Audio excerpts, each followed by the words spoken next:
చంద్రబాబు నాయుడు గారు ఎంత టాలెంటెడ్ రా అంటే నిన్న యోగా కార్యక్రమం పెట్టినాడన్న. ఎవడైనా కూడా ఆరోగ్యం కోసం యోగా పెడతాడు. ఈయన రికార్డుల కోసం యోగా పెట్టినాడు. ఎందుకు రికార్డుల కోసం యోగా పెట్టినాడంటే మా ఊర్లో 10 సంవత్సరాల ముందు చచ్చిపోయినోడికి పార్టిసిపేషన్ సర్టిఫికేట్ ఇచ్చినారు యోగాలో. నిన్న మొన్న చచ్చిపోయినోడు కాదు, 10 ఏళ్ల ముందు చచ్చిపోయినోడికి పార్టిసిపేషన్ సర్టిఫికేట్ యోగాలో. ఏమన్నా శివానికి శివాసనానికి ఒక సర్టిఫికేట్ ఇచ్చినారేమో. అంటే ఏం చేసినా కూడా దాంట్లో స్కామే ఉంటుంది తప్ప ప్రజల గురించి ఆలోచించి వాళ్ళు ఏమి కూడా చెయ్యరు. కానీ మీరందరూ కూడా గుర్తుపెట్టుకోవాల్సింది ఏమరా అంటే ఈ భారతదేశంలో ఇంకొక గొప్పటి అవకాశం. ఒకరిపైన ప్రేమతో ఓటేసేదానికన్నా ఇంకొకటి పైన కోపంతో ఓటేస్తారంట. ఈరోజు మళ్ళీ తెలుగుదేశం వాళ్ళకు ఫస్ట్ చెంపదెబ్బ అనుకోండి, మెట్టు దెబ్బ అనుకోండి పడేది ఏడనో తెలుసా? ఈ వైన్ షాప్ల కాడనే.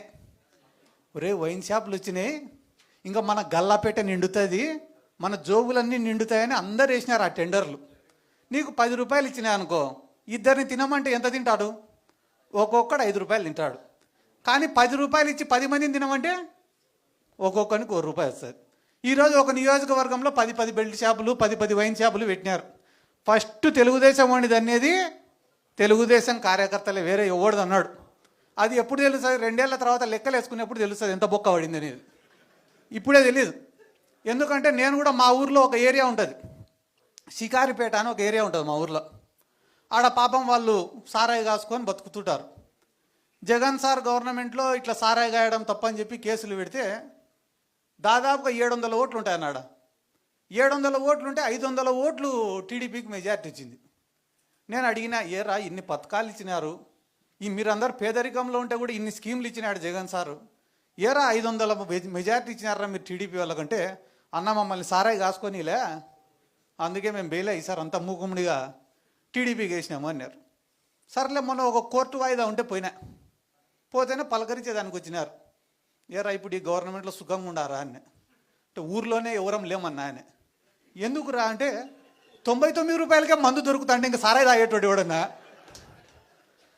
అంటే నువ్వేం తప్పు చేయాల్సిన అవసరం లే, ఉన్న ప్రభుత్వమే వాడి నెత్తి మీద వాడే టోపీ పెట్టుకునే రోజులు దగ్గరలోనే ఉండయి. ఇక్కడ ఉన్న వాళ్ళకి చాలా మందికి కూడా నేను చెప్పేది ఏమరా అంటే, ఏమి లేని కుటుంబాల నుంచి వచ్చి కష్టపడి ఎదిగిన వాళ్ళు ఉన్నారు, రాజకీయ నేపథ్యం నుంచి వచ్చిన వాళ్ళు ఉన్నారు, పేదరికంలో ఉన్నా కూడా ప్రజల పక్షాన పోరాడి వచ్చిన వాళ్ళు ఉన్నారు, నిజాయితీగా ఒక పార్టీనే నమ్ముకొని ఒక నాయకుడిని నమ్ముకొని పైకి వచ్చిన వాళ్ళు ఉన్నారు, బాగా మాట్లాడే వక్తలు ఉన్నారు. కాబట్టి అన్ని రకాల వాళ్ళు ఇక్కడే ఉన్నారు. కాబట్టి అందరికీ నేను చెప్పేది ఒకటేనా, చాలామంది నాయకుల్ని చూసినాం ఇప్పటి వరకు. ఇందాక మా మైదుకూరు అన్న కూడా ఎవరో ఏడున్నాడు